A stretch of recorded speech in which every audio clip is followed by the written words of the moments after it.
Shabbat Shalom. It's my honor to present to you the great Kahan Matithyaha. Shabbat Shalom, brethren. You may be seated. It's a privilege and honor to come before the called out saints of Yahweh.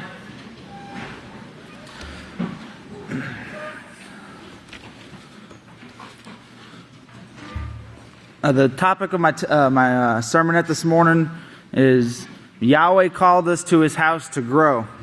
And you know, in Pastor, in a couple of sermons ago, recent weeks, I know the weeks they go by real fast, so it might have just been like a couple of months actually, but it seemed like it was just, you know, last week or the week before, he was urging us and trying to get through our minds the great awesomeness that Yahweh has given us to call us to His house, and how we should never ever take this for granted, how we should never take our calling lightly. And today we're going to go over some of the basics and the things coming out of the House of Yahweh established and out of the Mark of the Beast book, where Pastor wrote years ago about the calling and the importance of our calling, how we were called to Yahweh's house to grow in His work, to become those perfect, righteous servants, to be used by Him forever. And if you will be turning over to 1 Corinthians chapter 1, which is found on page 887. In 1 Corinthians chapter 1, which is found on page 887, we see here the Apostle Shaul, he wrote about the greatness of being called, and how Yahweh doesn't call the great, but He calls the, you know, as he puts here, the small or the weak or the foolish. He calls those to become mighty. He doesn't call the mighty man to His house. He calls the wise and the humble and obedient. In 1 Corinthians chapter 1 and verses 26 through 28, we read here, "For you see your calling, brothers, how that not many wise men according to the flesh, not many mighty, not many noble are called.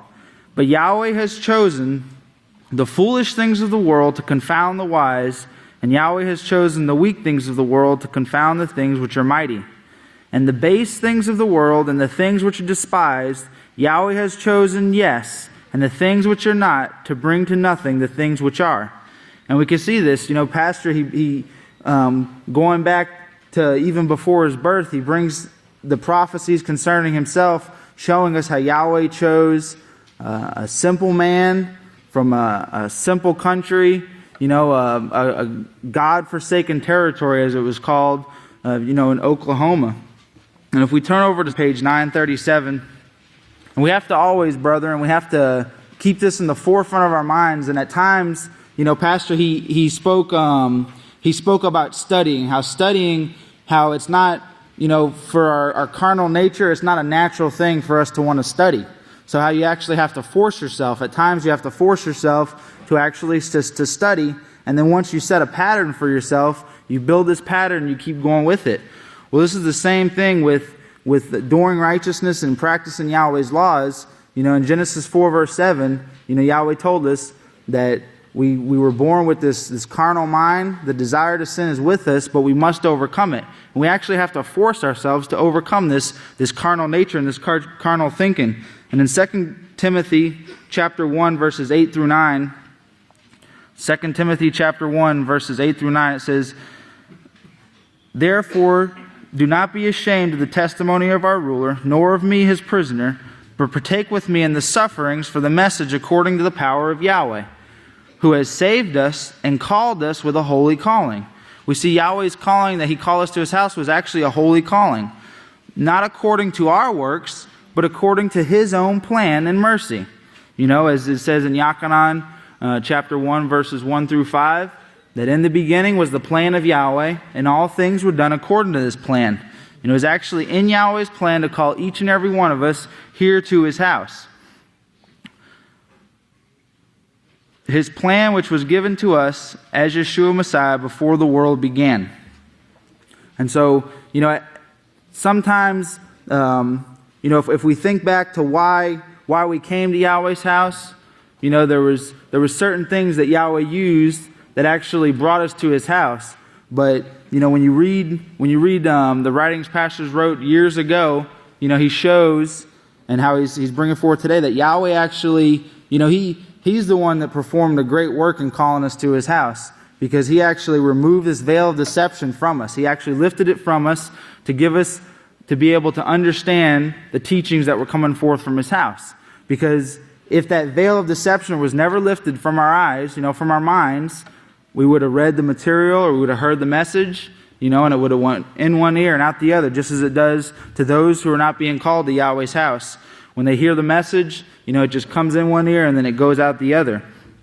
And Yahweh actually lifted this veil of deception upon us. He performed this mighty work to actually call us here to His house. We have to firmly establish that in our minds, that Yahweh called us to His house, and then He called us to His house to do a work, to get involved in His work, and to push forward in His work. And if you'll be turning over to 2 Kepha chapter 1, which is found on page 961.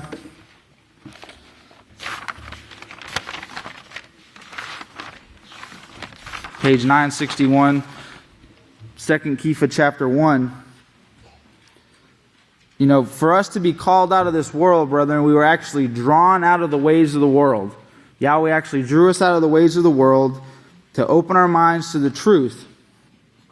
And that Satan's deception was actually lifted from our minds.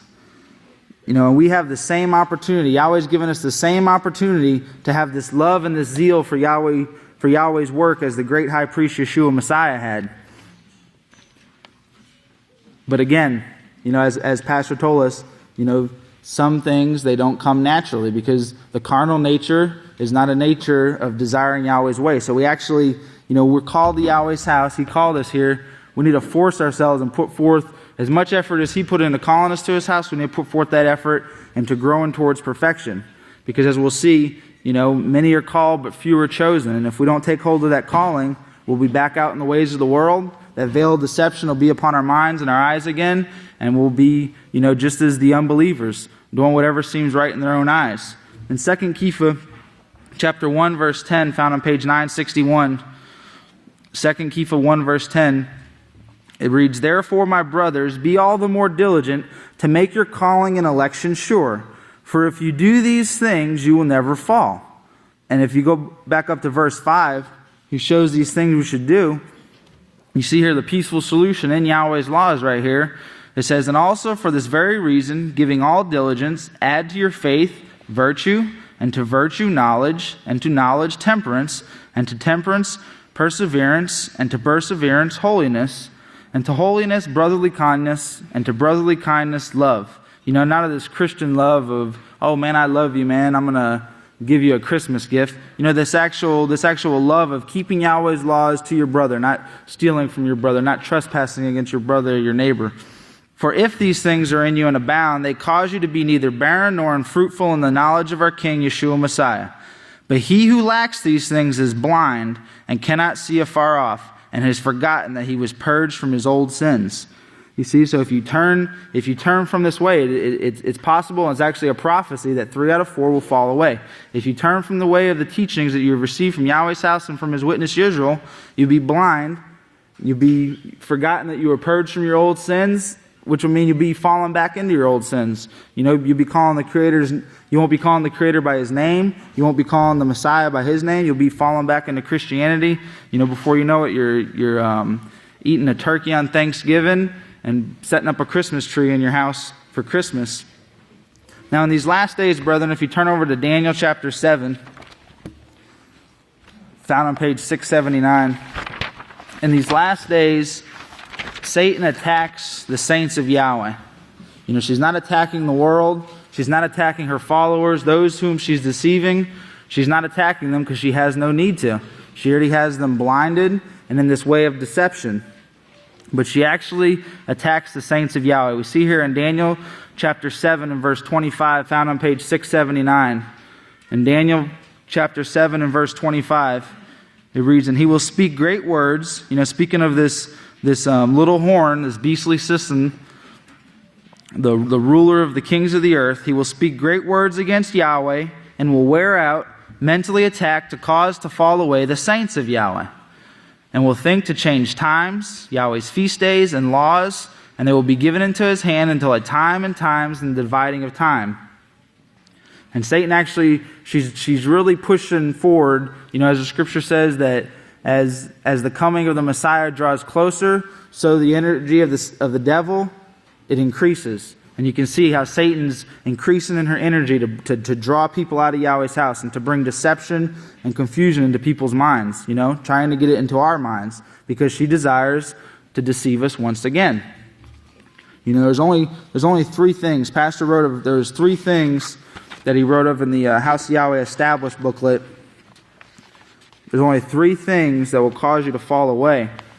And he wrote here, people who are given Yahweh's calling, they fall away due to 1, Satan's deception. Now, when they were called to Yahweh's house, this deception was removed from them, so they allowed this deception to come back into their life.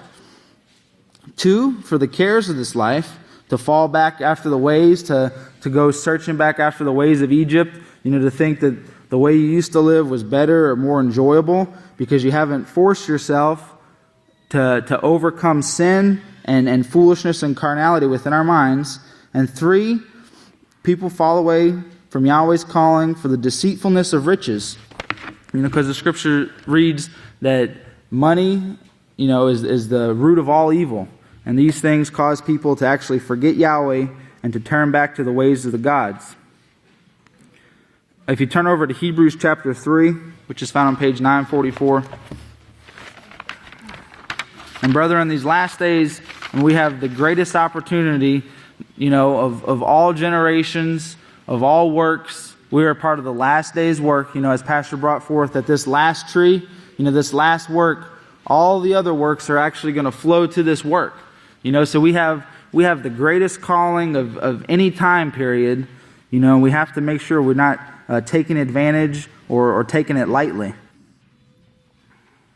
In Hebrews chapter 3, in verses 12 through 15, Hebrews 3 verses 12 through 15 reads, be on guard, brothers, that not be in any of you an evil heart of unbelief and departing from the living Father, but exhort one another daily while it is called today, so that none of you may be hardened through the deceitfulness of sin.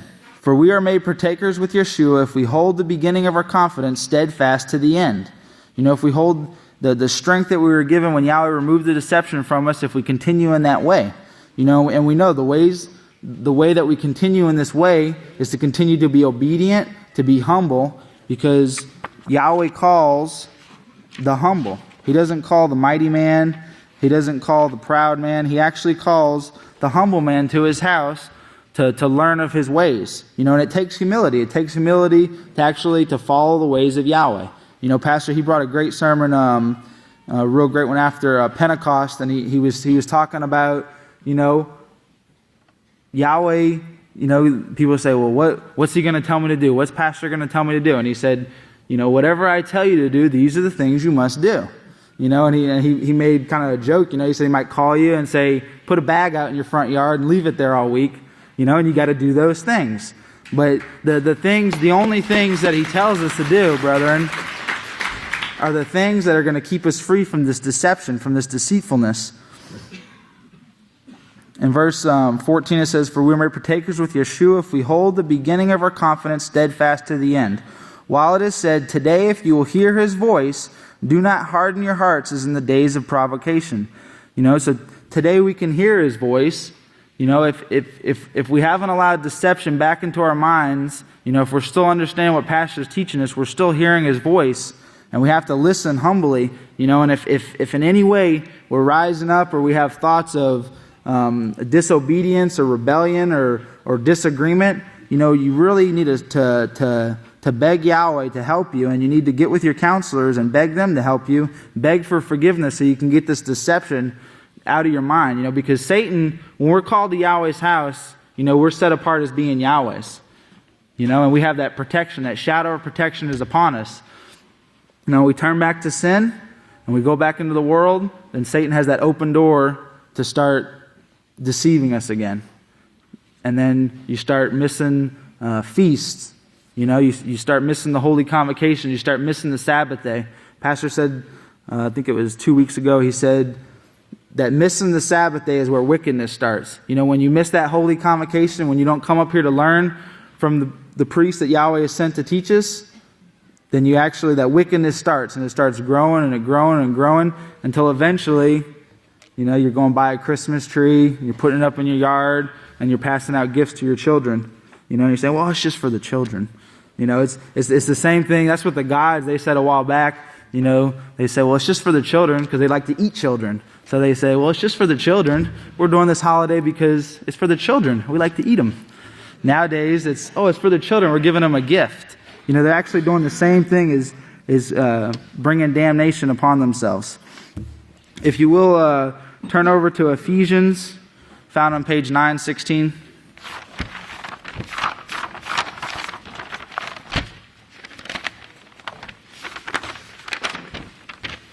Ephesians chapter 1. And when we come to Yahweh's house, brethren, Pastor, through Yahweh, Pastor has set up everything that takes place here at Yahweh's house. We have the holy Sabbath day. Like Pastor said, it starts early in the morning with classes, with teaching, with the young priest bringing the message to us. And it goes all the way almost, till sunset. And when sunset's early like it is right now, it goes even past sunset, these teachings. And then on the week, pastors ordain specific days throughout the week for us to come and to learn. For the men, we have men's Lamuja class on Sunday nights at 7 p.m. Right now the sanctuary looks pretty full. Usually when we come in here Sunday nights, it's just a couple of people. Sometimes we're tempted to just go pile in a smaller room so we can maybe crank the heat up when it's cold. But this whole sanctuary should almost be full like this. Because if you think, praise Yahweh, if you think about your week and the hours that you have in the week, your hours are consumed by work, by sleep, maybe by eating, if you like to eat a lot. And then you have to actually force yourself, like Pastor said, to create this pattern of studying. But it's compared to your work and your sleeping, the studying you can get on the week is a small amount of time. And pastors actually ordained where we can come up here and we can actually, top off our jars with golden oil at these classes. Because when they come up here on Thursday nights for men's Lamuja class and on Friday nights for the men at 7 p.m. and I think the women's is on Tuesday nights at 7 p.m. The teachings will come forth from here. The priests don't get up here and tell us about how great their week was or how the car tire fell off or something. They come up here, they bring the books, the golden oil, they bring a big container of golden oil that Pastor brought them. Comes in book form. And these things are expounded on and they go into our minds and it helps us get through the week much better and puts this guard in our minds against this deception. So really, brethren, really strive with all your diligence to make sure you're making the holy Sabbath days and the classes and the workshops. In Ephesians chapter 1, verses 3 through 14, we read here, it says, "Blessed be Yahweh, the Father of our King, Yeshua Messiah, who has blessed us with all spiritual blessings in the heavens in Messiah, because He chose us with Him before the foundation of the world." Yahweh's plan has been since the beginning. Since the beginning, He has had this plan. His plan was to bring each and every one of us here to His house, to actually call us out of this sin-sick world, and to be able to sit here and to learn from His anointed servant, Yisrayl Hawkins. And He says, He chose us before the foundation of the world, that we were to be called holy and without blame before Him in love, preordaining us to be His children by adoption through Yeshua Messiah, according to the righteous pleasure of His plan. And remember, Yahweh's plan is not something that He's done out of jealousy or something He's done out of greed. He actually has this righteous plan to bring forth a holy priesthood to rule with Him. That He can actually share His power with His righteous children, whom we can become if we take hold of our calling, if we push forward in the work, if we listen to the words of the witness Israel, and we grow forth in these things. All the things we need to come to perfection, Pastor is bringing us. He's bringing us every week. He's bringing us every newsletter, every prophetic word, every sermon He gives. On the satellite, He does it 24 hours a day, 7 days a week, trying to bring us to perfection. So when the day of judgment comes, we're not going to be able to stand up there and say, well, He never taught me that. I didn't know I was supposed to do that. No, He's teaching us all the things that we need to put forward this effort in overcoming. As He had said a couple of weeks ago, it's this effort that we put forth in overcoming. In verse 6, to the praise of his glorious love with which he has honored us and the one he loves, in whom we have in redemption through his blood, the forgiveness of trespasses according to the riches of his pardon, which he made to abound toward us in all wisdom and understanding, having revealed to us the great secret of his plan, according to his righteous pleasure, which he has purposed to himself, for the administration of the house of Yahweh at the completed time, to gather together in one to himself, under one head, the Messiah. You know, we have no way to get to the high priest Yeshua Messiah. We have to become a part of this work. We can't individually go out and think there's like a back door or a back gate into Yahweh's kingdom or to the high priest. You know, it's only through the one sent, only through tethering ourselves to this choicest branch will we be able to obtain this position and to even be able to get in through those gates. Both the things which are yet in the heavens and the things also for the earth in him, in whom also we are allotted an inheritance, being preordained as he set forth, as all things work according to the purpose of his plan, in order that we, having first trusted in Messiah, would become a praise of his glory, in whom you also trusted, hearing the word of truth, the message of your salvation, in whom also, having believed, you were sealed with the Holy Spirit previously promised, which is the deposit guaranteeing what we will inherit unto the redemption of all purchased possessions, to the praise of his glory. You know, and brethren, that's something that we have to, you know, and sometimes it might be hard to make your mind think on it or to understand it and to ingrain it into your mind. But this book right here, you know, full of pages and words and teachings, this book would mean nothing to us if we didn't have a teacher to teach us these things. Because the Bible, you know, like Pastor said, the King James Version has been around since the 1600s. You know, and what does it do mostly? It sits around and collects dust. You know, these things, sometimes people, after being in Yahweh's house and learning and growing and sitting at the feet of the witness and growing and striving and growing forth in his work, then their head starts getting a little big, starts growing even larger than my head, which is kind of amazing, but it starts growing bigger, and they think, well, I can look in here, oh, yep, this is what that means, you know, and I'm going to tell you what it means, and I'm going to go teach Israel what it means. You know, and these things, brethren, like Yeshua said, the servant is never above his ruler, you know, and the student is never above his teacher. We're always going to be under Yisrayl Hawkins. Praise Yahweh. Or we just won't be. You know, that's our choice. We can be under Yisrayl Hawkins, or we can just not exist. You know, there's no other, well, I'm going to go find someone else, and I'm going to go try to dig up Moshe, and I'm going to follow Moshe. You know, our opportunity into Yahweh's kingdom is through Yisrayl Hawkins in these last days, brethren. Let's never forget that. If you turn over to 1 Kepha chapter 2, found on page 958.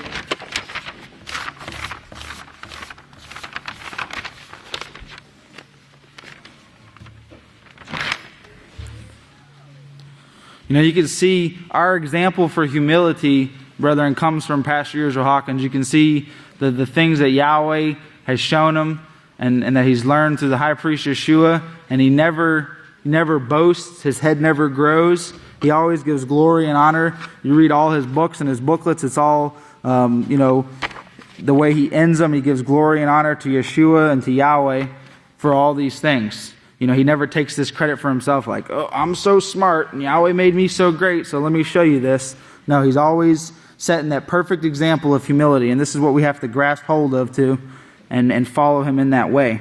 Because, brethren, there was a newsletter, I think it was the May 2008 newsletter we had just covered a couple weeks ago in Lamuja class, and it was the title of it was Obedience. You know, and Pastor's the first sentence in that newsletter was, obedience is the number one ingredient to life eternal. You know, it's the number one ingredient to actually have an opportunity to have life eternal is to be obedient. You know, and throughout that newsletter he shows that we have to be obedient through Yahweh, through his house, and through his servant that he has ordained. In 1 Kepha chapter 2, verses 21 through 25, in 1 Kepha chapter 2, verses 9, and then 21 through 25. In verse 9 it reads, "But you are a chosen generation, a royal priesthood, a holy nation, a peculiar people, that you would show forth the praises of him who has called you out of darkness into his marvelous light." And in verse 21, "For to this you were called, to do righteousness."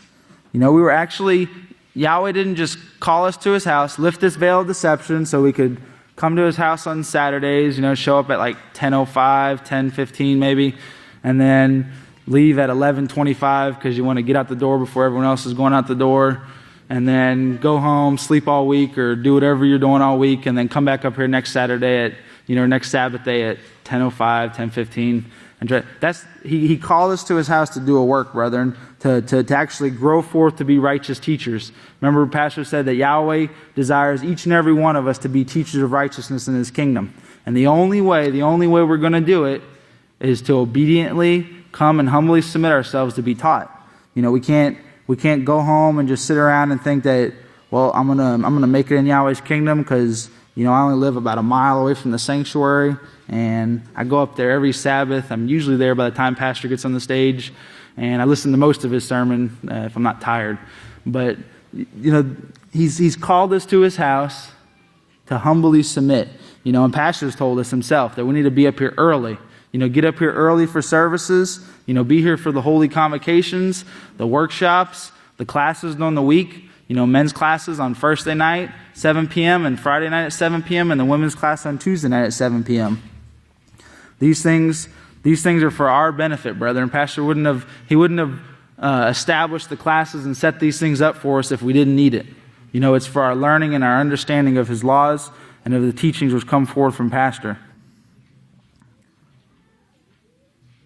In verse 22, 1 Kepha 2, verse 22, "Who committed no sin, nor was guile found in his mouth, who when he was reviled did not revile in return, when he suffered he did not threaten, but committed himself to him who judges righteously, who himself bore our sins in his own body on the tree, that we, having died to sin, should live for righteousness, by whose stripes you were healed. For you were like sheep going astray, but now you have returned to the shepherd and the elder of your souls." Brethren, we have been given this opportunity in these last days to learn, to actually be put on that path with sheep going astray, to be put back on that straight and narrow path towards Yahweh's kingdom. Let's never take for granted our calling. Let's always build upon our calling. That way we don't fall back into deception, back into the foolishness of this world. And if you will, please stand. Brethren, it is my privilege and honor to present to you the greatest teacher in the world, the great Kahan, Yisrayl Hawkins. Shalom, everyone!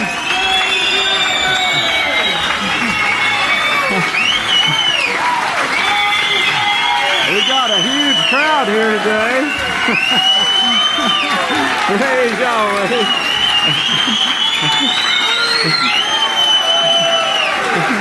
Praise Yahweh. You may be seated. Rejoicing in Yahweh.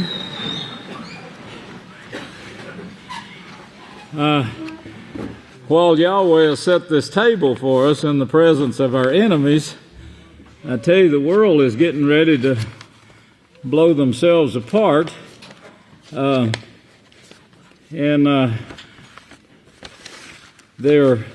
now trying to warn the people to get prepared for the worst. Yes, nuclear attack, and this has just come out yesterday. I'll read it to you later, but I want you to keep it in mind during the sermon today. People are using ice water to lose weight. That was a big thing, I guess, yesterday on the news, that it causes you to burn calories 50% faster. Another way is to shut off your gas hot water heaters and stop giving all this money to the gas company. It works. That's the reason the Okies were so slender and so slender and beautiful, all them Okies in Oklahoma. We also have people making it big in practicing the Peaceful Solution Character Education program in business, making it big in business in Abelin. I got to show you this. I don't know if you know this couple here or not, but the newspapers wanted to put their picture in the paper. It says TNT Plumbing. Our brand of service begins with honesty and fairness is the slogan for TNT Plumbing, owned and operated by Toby and Tamar Greenwich. They believe everyone deserves respect and everyone deserves to have honest and trustworthy relationships. Boy, if the world only could forget this.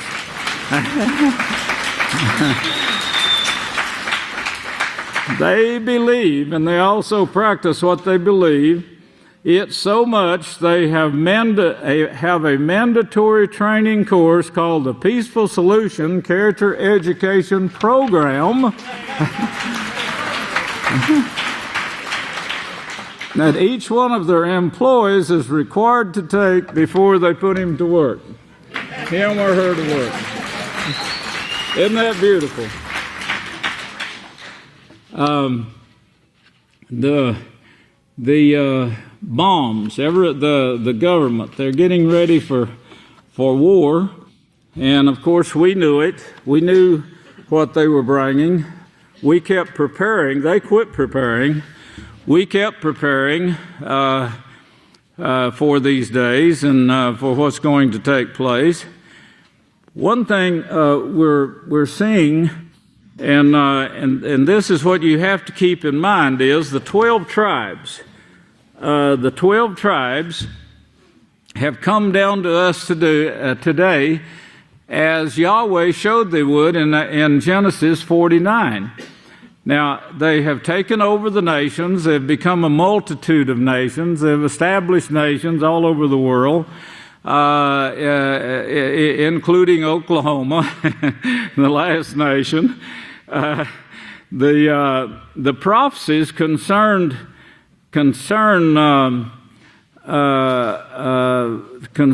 and depict the end result of their multitudes of nations and their combination of rebellious genes that Yahweh shows in Genesis 49.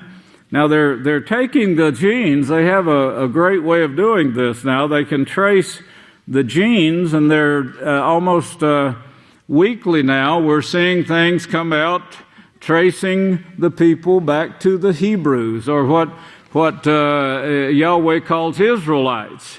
The world calls them Jews. That's a dirty name, and I hate to even use it. But the people that are calling them Jews and trying to slur them are Jews themselves. Of course, they're Israelites themselves. They just don't know it. But they're finding out slowly and surely.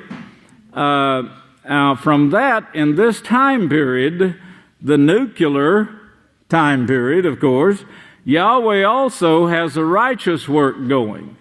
And you're sitting in it at this time. It was prophesied to be established along with this time period. And of course, I read the dates to you last week. I've got the articles here. But back in my lifetime, in I believe it was 1939, I was about 4 to 5 years old. At that time, I was born in 1934, and they had a project going called the Manhattan Project that, of course, invented the atom bomb, which was used on Hiroshima and another one that was used on Nagasaki. And of course, they got a quick surrender after using those two bombs. Since then, we have larger nuclear bombs, and this is what they're afraid of now. And they're calling this the unthinkable.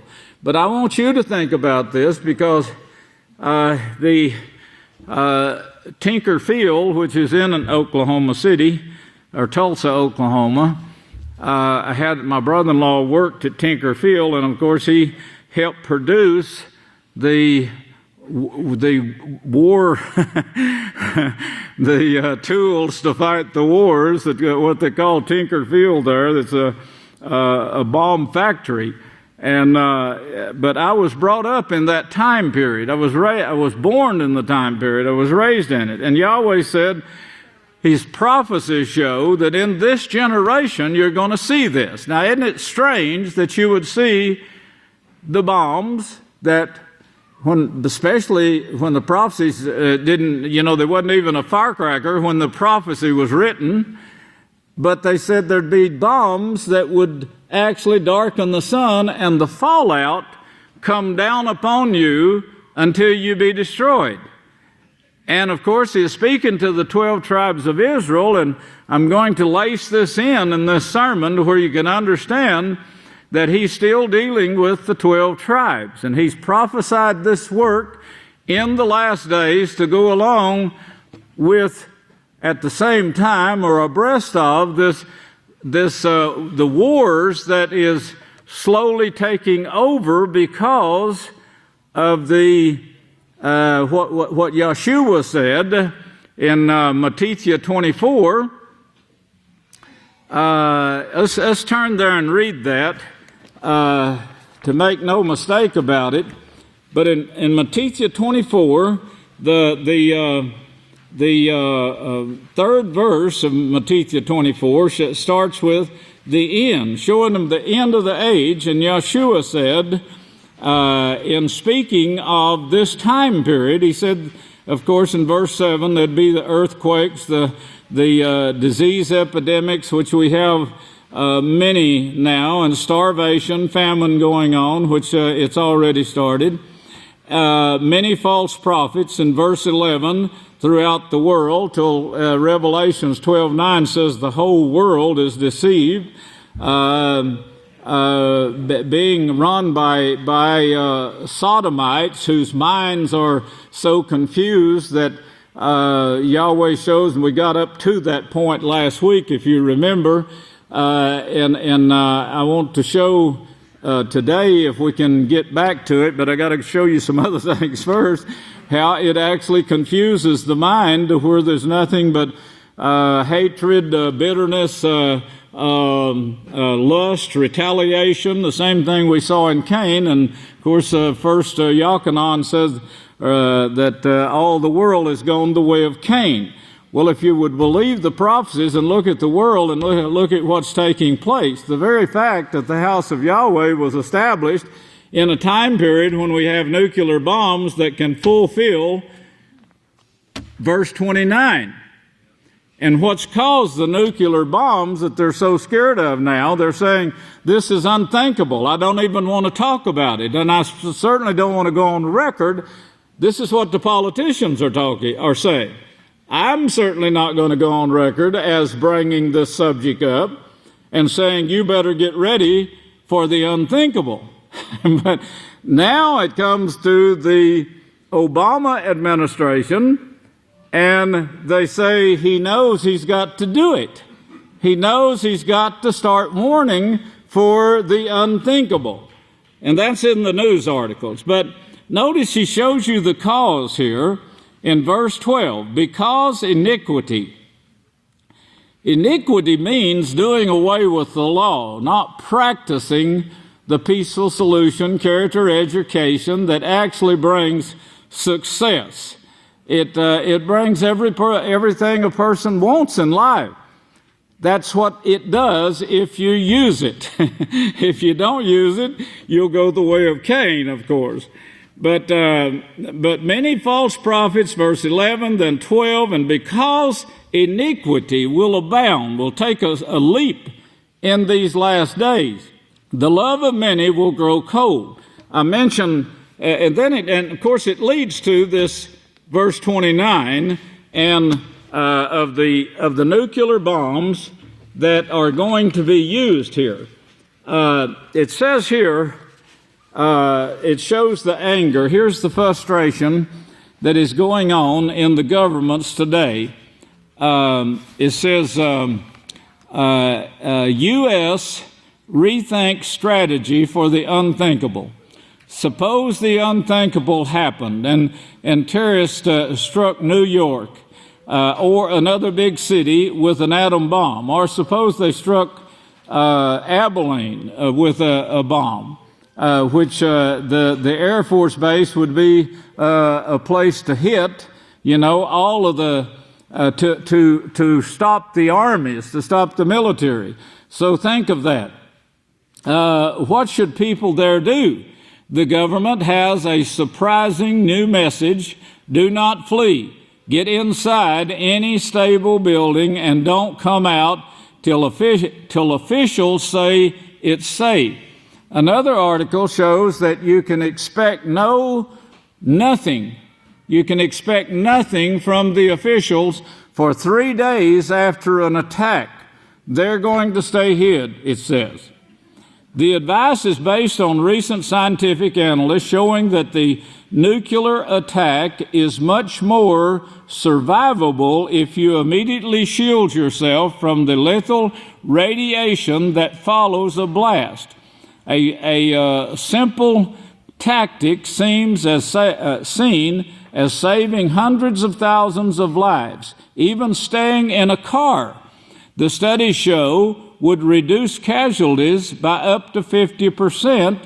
Hunkering down in a basement would be better by far.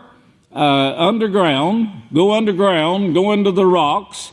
But a problem for the Obama administration is how to spread the word without seeming alarmist about a subject that few politicians care to consider, let alone discuss. So officials are proceeding gingerly in a campaign to educate the public. Officials say they are moving aggressively to conduct drills, prepare communication guides, and raise awareness around emergency planners of how to educate the public. The new wave is citizen preparedness. For people who survive the initial blast, the main advice is to fight the impulse to run and instead seek shelter from lethal radioactivity. Even a few hours of protection, officials say, can greatly increase survival rates. To start this off, it could start today, actually. We've got North Korea and South Korea that are deeply caught up in the aggressive genes of their ancestors, who is the 12 tribes. North Korea warned Friday that another war with South Korea will involve nuclear warfare. Did you get that? North Korea, which they just had a skirmish, the last war games that was played on this unpronounceable island that they're protective of. And North Korea says if this occurs again, you can expect nuclear warfare. The warning carried by the North's web site targeted at foreign readers came just a day after the South Korean military announced another artillery drill on the front line of this island, which was shelled by North Korea last month. Warning, said Seoul, will ensure that the island will pay the price for another provocation. Due to Seoul's readdress maneuvers of the confrontation and war, a war on the peninsula is not a matter of if, but when, he added. If war breaks out, it will lead to nuclear warfare and not be limited to the Korean Peninsula, he said. Well, the way the others are involved now, like Russia's warning the United States, don't do this, don't go over there, don't pull this stunt again. Russia urges South Korea to scrap the drill. Called for Seoul to halt joint military exercises with the U.S. on Saturday as North Korea threatens military retaliation. Yes, nuclear military retaliation. As a result of this now, everything is heightened. All the military is on alert, including Russia. Russian armed forces on high alert over North Korea. Russia announced Tuesday that its armed forces in the east are on high alert, ready to fight. Late on Wednesday, that was this week,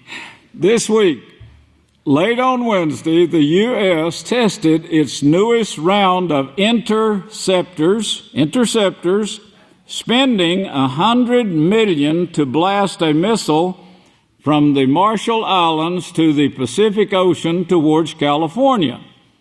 The anti-ballistic missile system failed.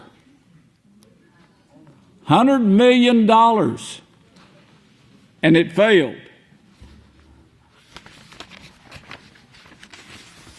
Well, you're in good hands, this commercial said. So the U.S. is rethinking its unthinkable strategy.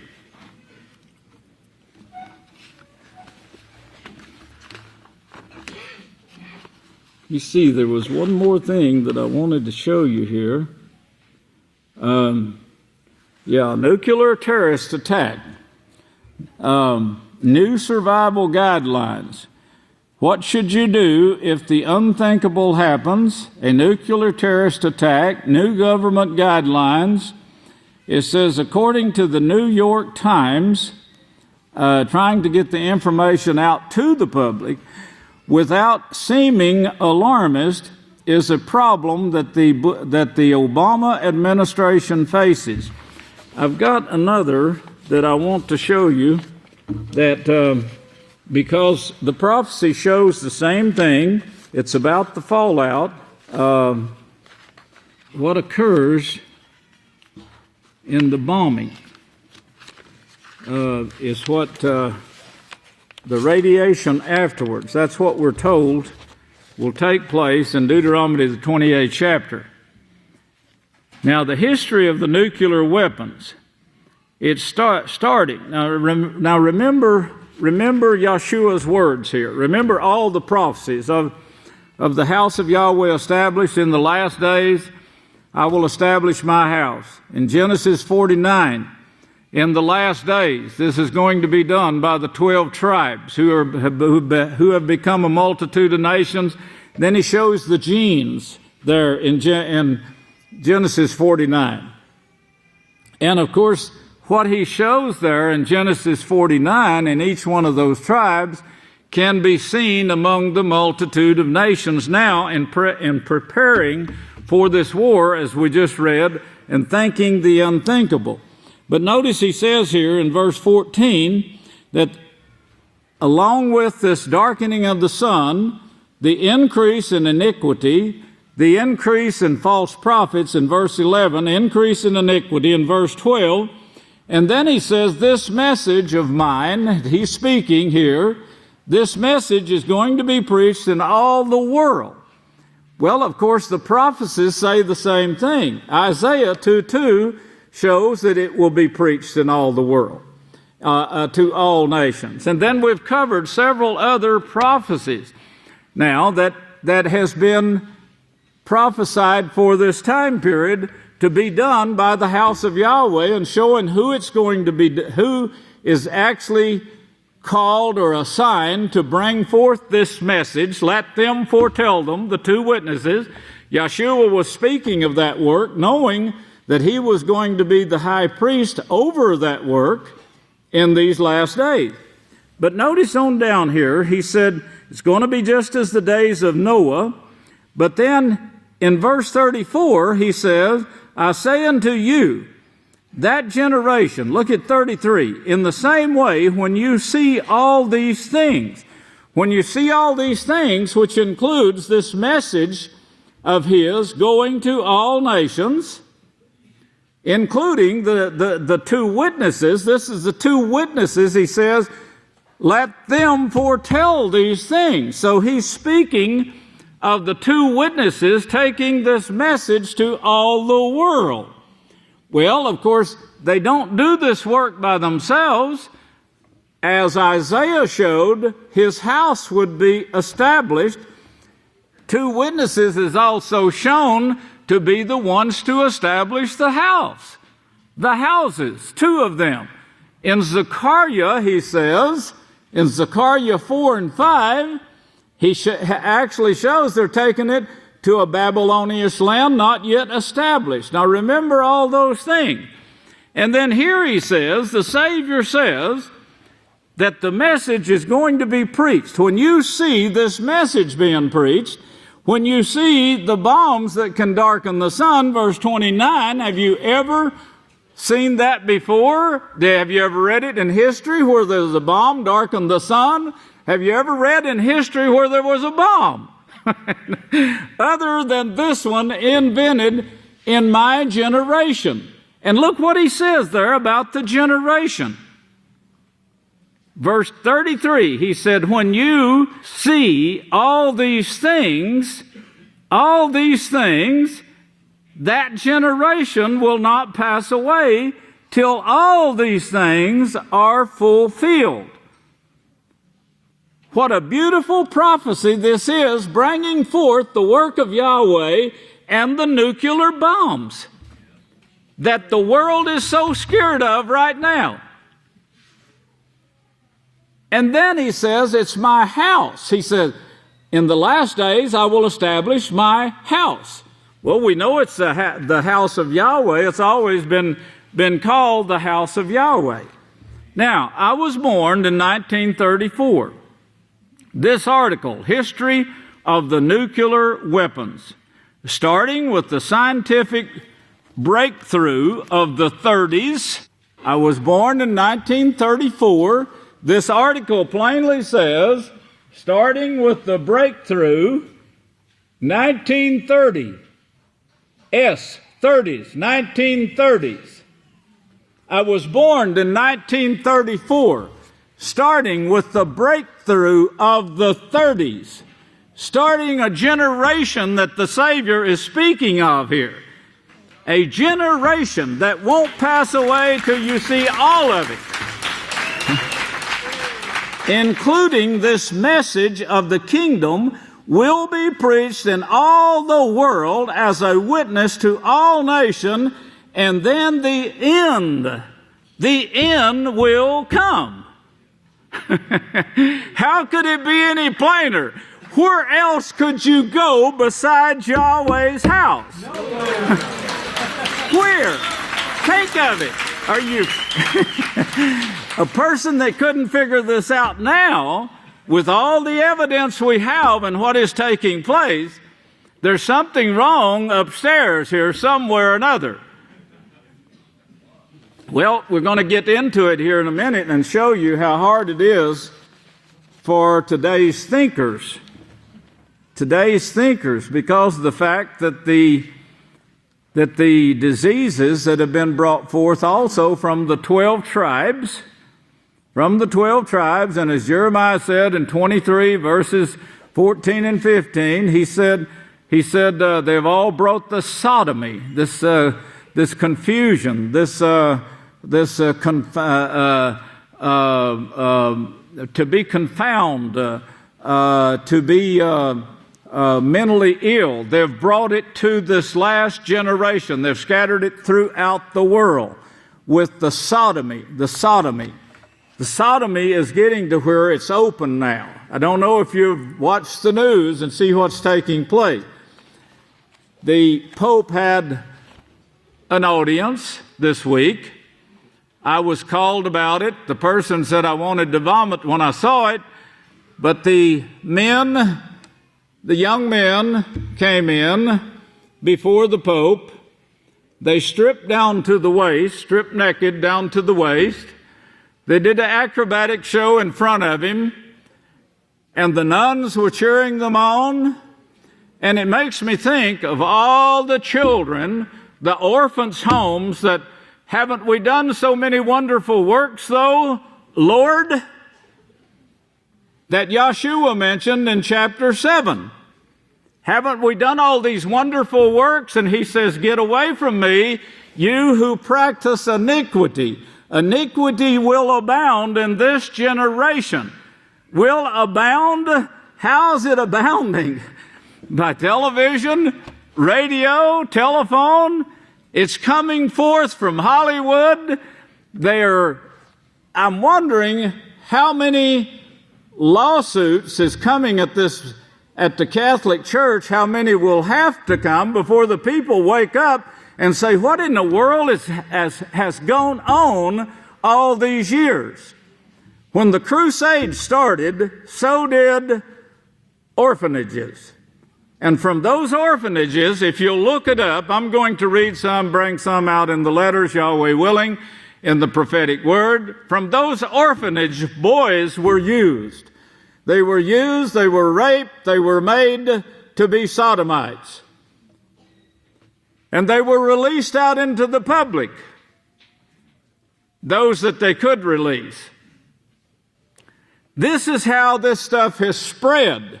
There's a lot more sodomites in the world than you would ever believe today.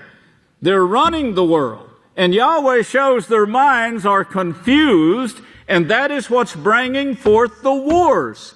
What we're seeing right here is a matter of iniquity, the increase of iniquity, and the love that Yahweh put within the natural man disappearing from the natural man. Well, in this generation now, I was born in 1934. I'm reading with the history of the nuclear bomb, starting with the scientific breakthrough of the 30s, which made their development possible, and continuing through the nuclear arms race and nuclear testing of the Cold War. The issue of proliferation and possible use for terrorism still remains in the early 21st century. Today, December the 18th, I believe it is, 2010, it's still continuing. The first fusion weapon, also known as atomic bombs, were developed jointly by the United States, Britain, and Canada during World War II, in which was called the Manhattan Project, to counter the assumed Nazi Germany atomic bomb project. In August 1945, I was 11 years old.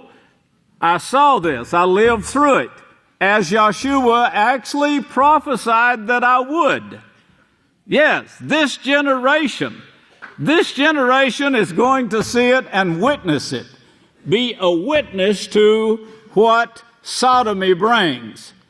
And all other kinds of sins too, but most of it is brought forth from that very thing, a poisoned mind. During the Cold War, the Soviet Union and the United States each acquired nuclear weapons arsenals, numbering in the thousands, placing many of them into rockets which would hit targets anywhere in the world. Currently, there are at least 9 countries with functional nuclear weapons.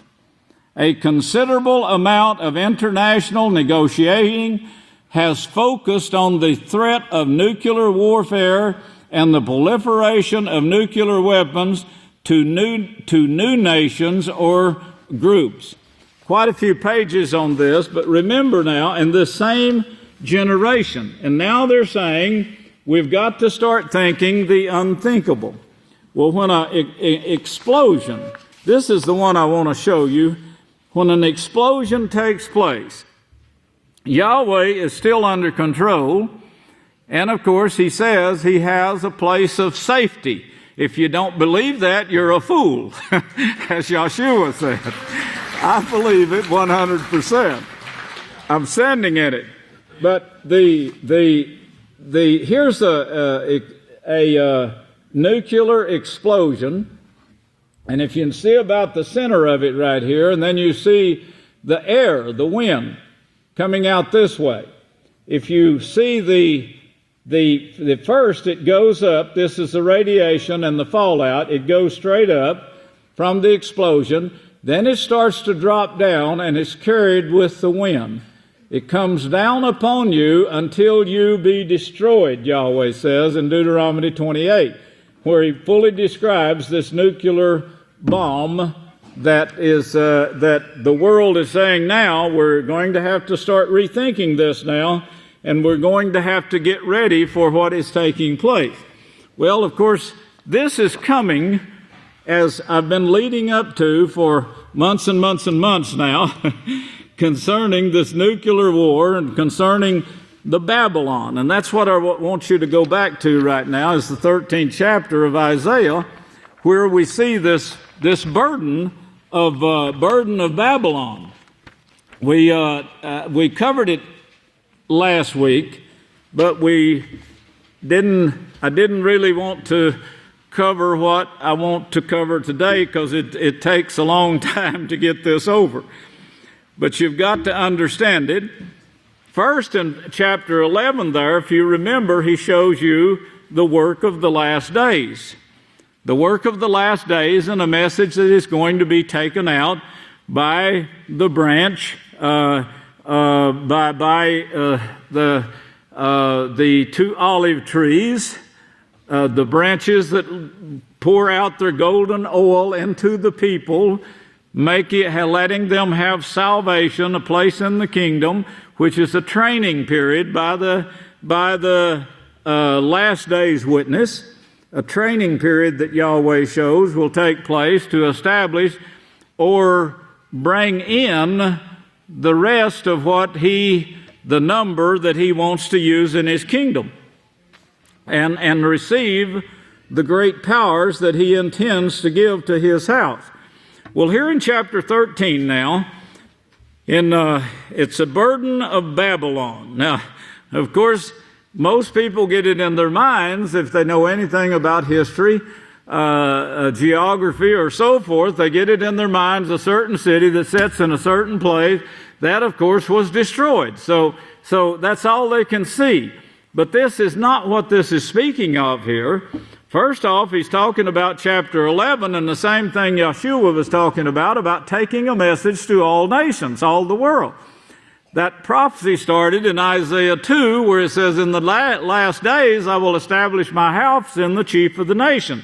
But here he says now the burden against Babylon, He says, the burden against Babylon, which Isaiah, son of Amos, saw. This is the same Babylon as we see in Revelations. It's the characteristics of what we see in that religion. And of course, Isaiah, the prophet, showed that this character that they were bringing forth, which was actually started with Nimrod, the character with the Nimrod schools of higher learning. I hope you remember those sermons that was started by Cush. Well, it says, lift up a banner upon a high mountain, raise your voice. The internet and television are the highest mountains you can come from now. And this is talking about a promotion.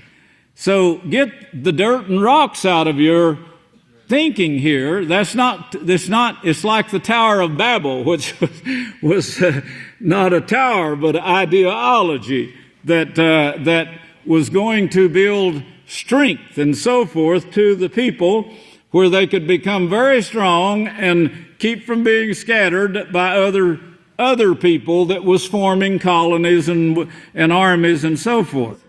Lift up the banner on the high mountains, Raise your voice to them, wave your hands, so that they may enter the gates of the called out ones. Well, of course, that's exactly what we're doing. Look at verse 6 now. At verse 6, he says, wail, for the day of Yahweh is at hand. The day of Yahweh, if you know anything about my writings or the previous sermons, you'll know the day of Yahweh is that day right now when he is dealing with the nations. When the time period of the message is going out to all the nations, he's judging among the nation. And then at the end of that, it ends with nuclear war. Nuclear war. But the great day of Yahweh, see, in this same chapter here is shown with the burden against Babylon, or the prophecy against Babylon. Babylon, or confusion, against the confusion it's brought. But the great day of Yahweh here is mentioned. He says, or last days, the great day of Yahweh, or last days, it's also called. And this Babylon is headed for destruction. But Babylon was destroyed. Remember the city. So it's not the city he is speaking of here. The city of Babylon was destroyed. It no longer exists. Bunch of rocks and waste, as Yahweh prophesied it would be. But the ideology is still alive, and of course is talked about by every prophet, condemned by every prophet, and all the apostles. Now, Isaiah is also showing us the great day of Yahweh and Babylon that was also shown by Yisrayl. If you turn over to the second chapter of Yisrayl, and I start here with, verse 26. Verse 26, he says, for you will eat. Now, he's speaking of the house of Yahweh, and he always carries this forth. He, like Isaiah did, he carries forth the work of Yahweh, and then he shows, on the other hand, the world. Like right now, we're going to have buffalo for dinner, very enjoyable dinner, and the world is wondering, how are we going to get this message out about the unthinkable? And how are we going to warn the people without becoming alarmist, and everybody start condemning the politicians for letting this get this far? How could you possibly allow this to take place? So then comes the accusers now. Now this is what Caesar, if you read what Caesar put up with, he put up with the same thing that's taking place right now and going to take place and get even worse. The accusers come in and said, well, President so-and-so wanted to make all this money off of this nuclear education. This education that come from the School of Higher Learning. He wanted to make some money off of it. Do you realize he took in several $1 billion here? Now that saved you all these taxes because he took in this money on these bombs.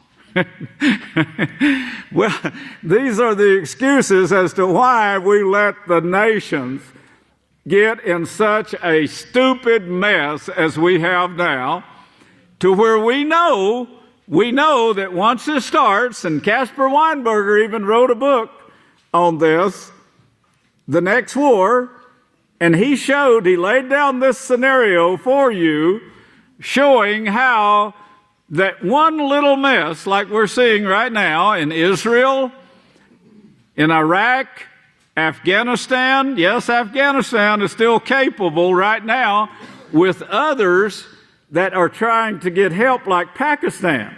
Pakistan is a great supporter, and they're trying at this time, and many people know this, they're trying to get allies from Russia and China to commit themselves. Now, under the table, maybe they already have committed themselves. So, when would be the best time to hit? Well, we have the United States now with 2 major wars on their hands. The president is being griped at because of the billions of dollars we've sunk into these two wars, so we're weakened somewhat. Caesar is weakened. So now would be probably the best time. So if we have a war here, we want to hit Iran, or they know that the United States and Israel wants to get rid of Iran. The word is out that they want to devastate the armies of Iran and be able to go in and take the cities without too much fighting. So that's their plans, to destroy. Now, the way the armies are set up in Iran, it would take nuclear bombs to do this. Remember, a third part of the people are going to be destroyed over that fourth part of the earth. That's a prophecy for your generation right now, when the House of Yahweh message is also going out to warn the world, all nations, of this. So right now, they're trying. I would say that there are hopes or maneuvers even being done to start a war that would get North Korea, who is an ally already with, or at least in negotiations with, Iran. And if they got those two to fighting right now, if they got Iran involved with a war, which they hope won't get out of hand, but it'll keep them busy so that they could go in and take Iran. It would keep North Korea from getting involved with Iran if they go in to take Iran. Now, on the other hand, you have the enemies that's saying, this is the United States maneuvers to take over this land. So let's pick the time. So there's a lot of intelligence on the other side that the Pope talked about, the evil powers that are forming. Well, this was what he's speaking of. This was brought out by Malachi Martin. Russia, China, there's several others. All the Arab nations are Muslim religion. Remember, it's a fight of religion. Malachi Martin says, is going to make war. Right away, the war started against the Muslim nations. So now you see the ones that don't want to come under the democratic system of the United States, which the Pope is pushing, because the Queen of Heaven is pushing this. The Queen of Heaven is pushing sin. The Muslim countries have a form of holiness that they believe in. I've talked to many of the leaders, and they believe in the laws of Moshe. And they still have this form of holiness that the Queen of Heaven, according to Malachi Martin, is attacking. Well, the Scripture says the same thing. They will attack every form of holiness in this time period, the time period we're in right now. This will bring about a third part of man being killed over that fourth part of the earth. I'm saying the time is right now, when the United States is spread out thin with its armies, that if another war does break out, then the enemy, in their way of thinking, is also blurred, would say, now's the time to hit. I think the United States knows this. I think their Pentagon would be fools if they hadn't considered it already. But I think they know this, and they're getting prepared for the worst now. It's gone too far. Well, here are the politicians, and they're saying, we've got to get word out to the people how to protect themselves, but what are you going to tell them? I don't want to tell them about the unthinkable. So it's been hidden up until now, but they've been talking about it for quite some time, and saying, look, we've got to get this out. So they laid it on the Obama administration to take this to the public. So he's got to find a way, and he's going to bring it a little bit at a time.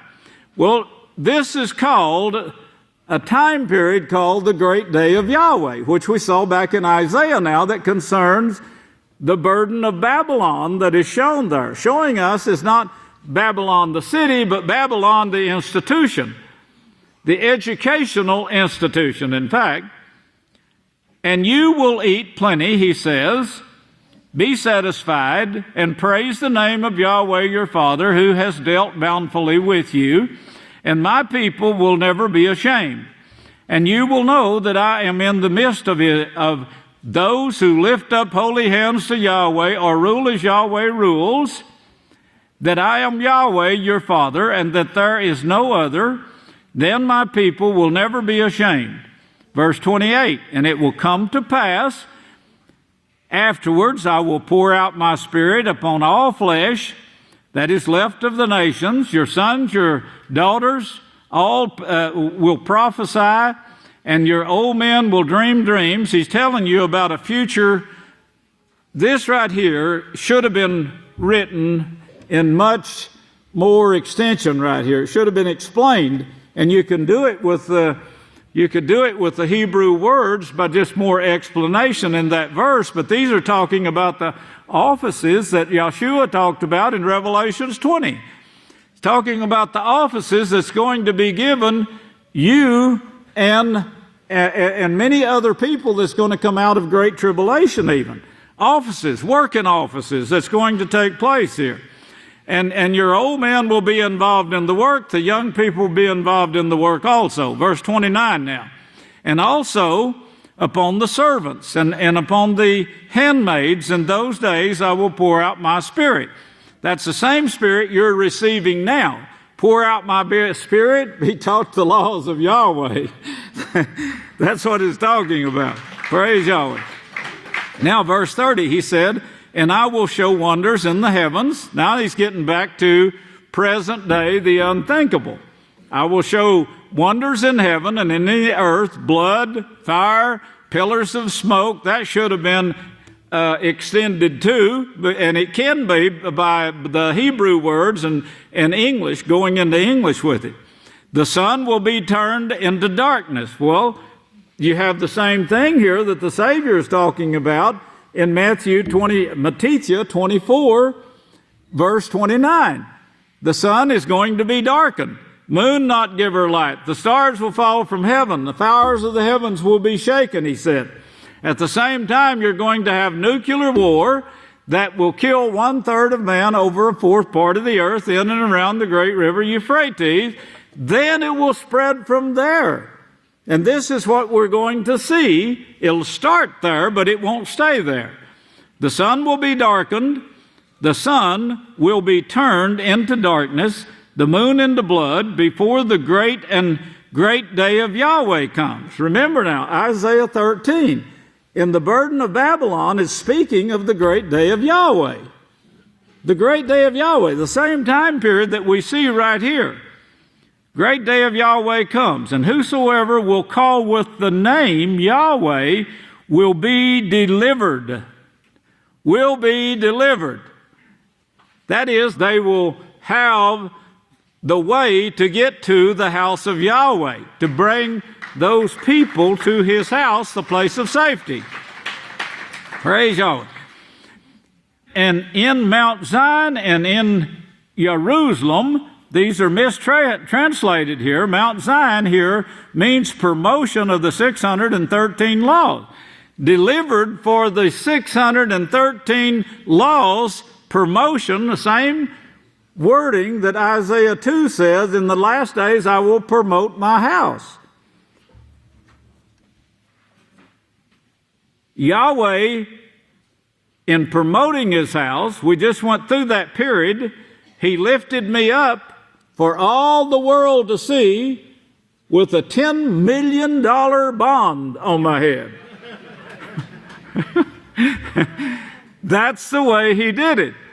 Now he's lifting me up And somebody told me they had a letter on the internet saying, why wasn't this man name put down for Man of the Year?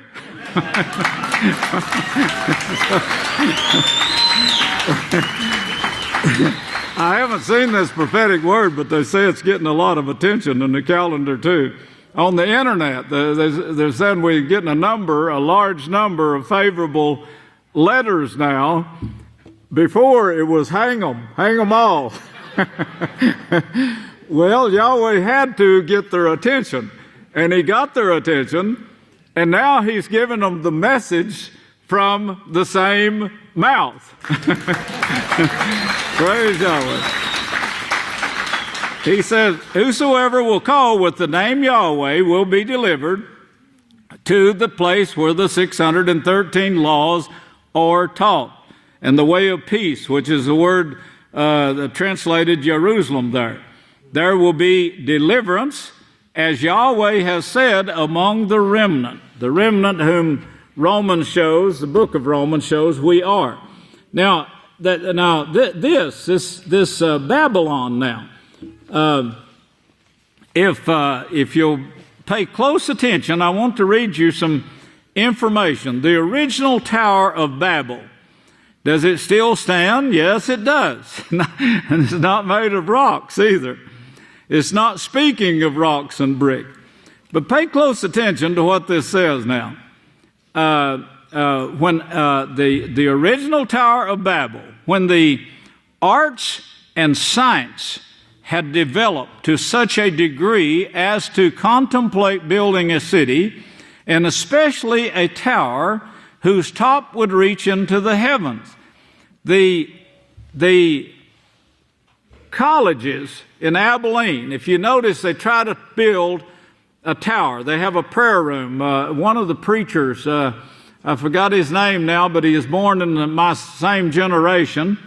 And I used to tell, in fact, the first sermon I brought in college, I told how stupid the man was, that he couldn't even count to 7, couldn't count to 3, and couldn't count to 7, and I brought that out in a sermon.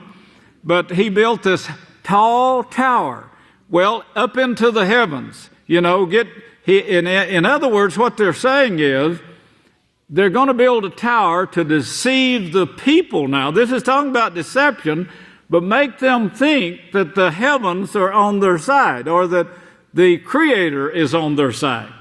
And this is the psychology of this great tower. They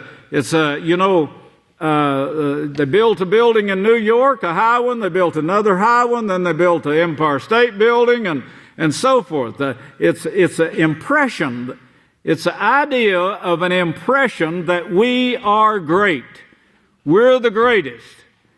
And that's what was coming forth from the schools of science, the higher learning schools. Now, this was shown in Genesis 11:4, but from what is written there in the King James Version, unless you put the other scriptures throughout the Holy Scriptures, throughout the entire book of Yahweh, you'd never know what it's talking about.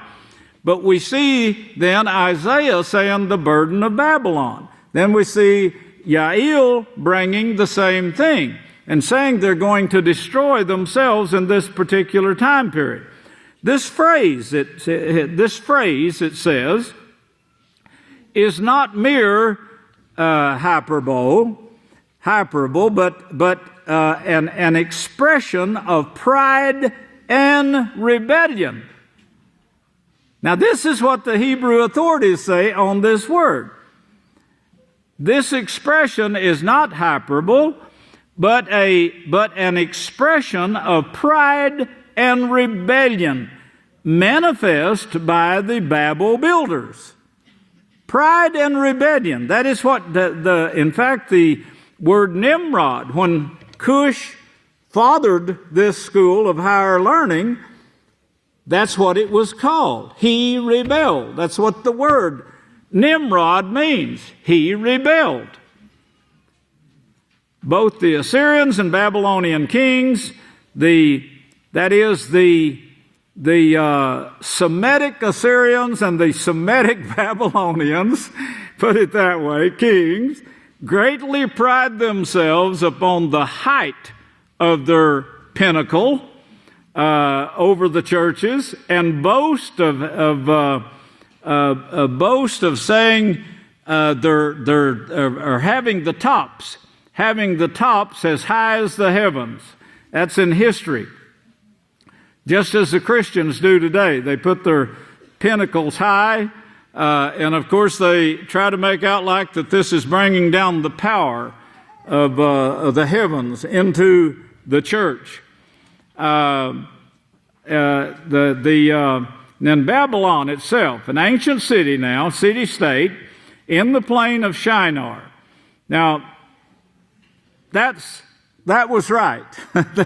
There was a city called Babylon. In fact, there were several cities called Babylon. But the one that was referring to, of course, was destroyed. And it gives you the place and the location. Now, the name is derived, get this, the name is derived by the Hebrews. The name is derived by the Hebrews, or from the Hebrews. That should tell you something, that the Hebrews is the ones that built this. That's what it should tell you, because they are the ones that built it. The 12 tribes are the ones that came up with this. Jeremiah 43 would fit right there, really, really great. Jeremiah, is it 43? I think it is.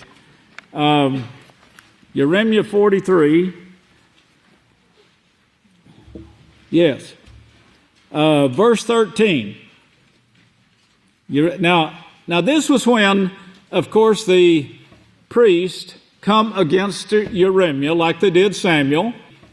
But Jeremiah was prophesying and saying, you do this, and this is what's going to take place. You turn back into these sins, then this is what is going to take place. But at the same time, Yahweh knew they were going to go back into Egypt and take over Egypt. In fact, he prophesied they would be one. The nation would turn to being a Semitic nation, a Hebrew nation. He said, verse 13, he will demolish the sacred pillars of Beth Shemesh.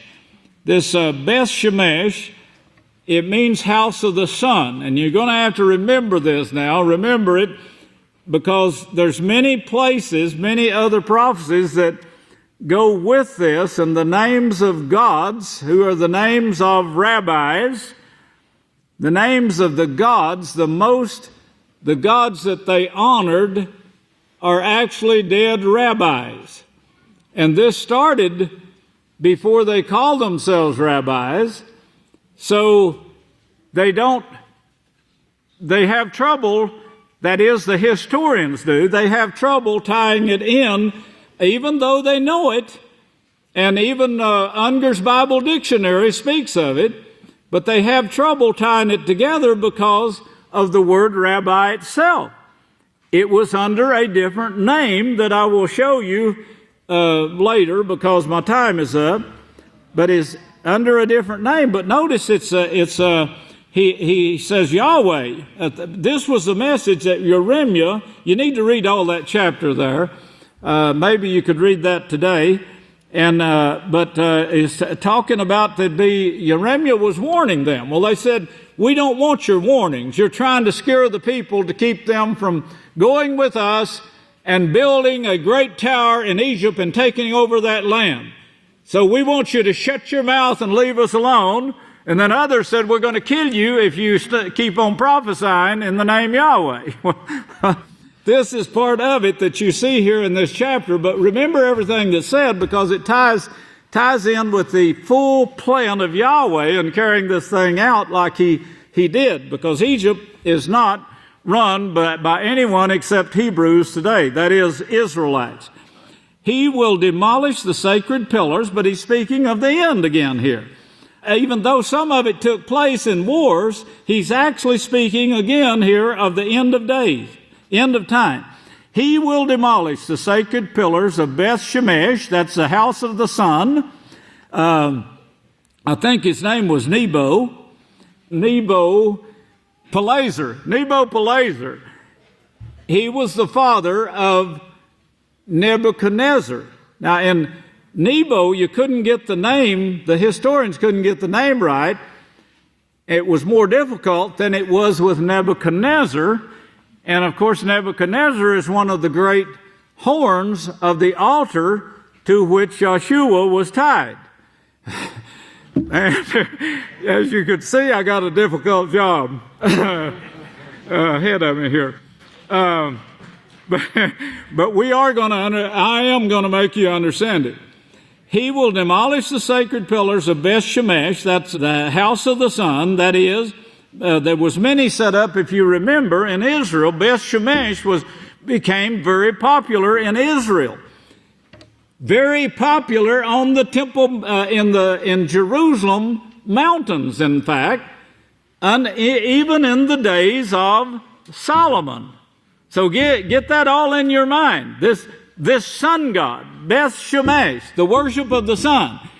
The reason December 25th was chosen is because it was the birthday of the sun god.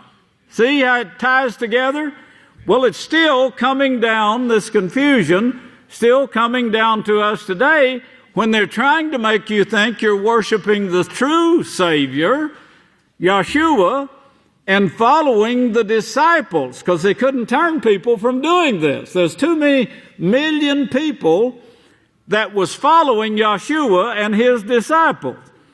So they tried to bring these deceptions in, and they did it in a rather unique way. You could tell that the psychologists here were the best in the world. Well, they still are. That's all they study. And they brought forth, and they have all this experience. Nebo was a really, truly top scientist who had all of the education of the scientific world at his disposal, and they actually thought this man was really had the power coming from the sun to him. And it meant that word itself means strength. We'll get into all of this. I'm going way ahead here for you. But anyway, the power of the sun, that is the city of Heliopolis in Egypt, and the house of the gods, Elohim of Egypt. Notice where it comes from, house of the gods, Elohim. That's a Hebrew name, by the way, of Egypt. He will burn with fire. Well, that burning now, that great burning that's speaking of here, is not he's going to take a match and set it on fire.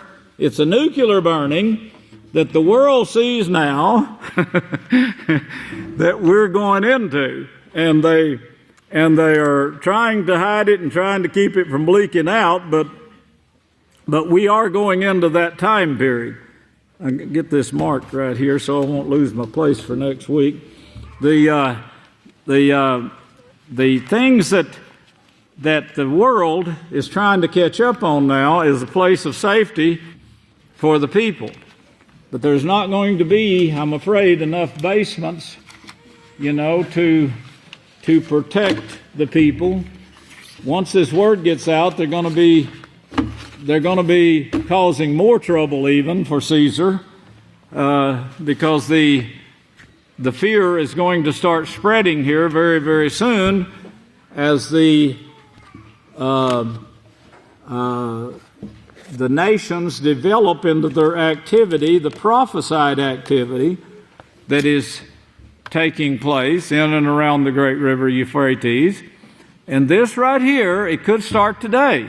It may not start today, but it's right on the verge of starting, as you can tell. And our politicians know this, and they're now getting worried about it, but they don't know how to tell the people. Now, Yahweh bless you, and I'll turn the services back to the next speaker. I love you.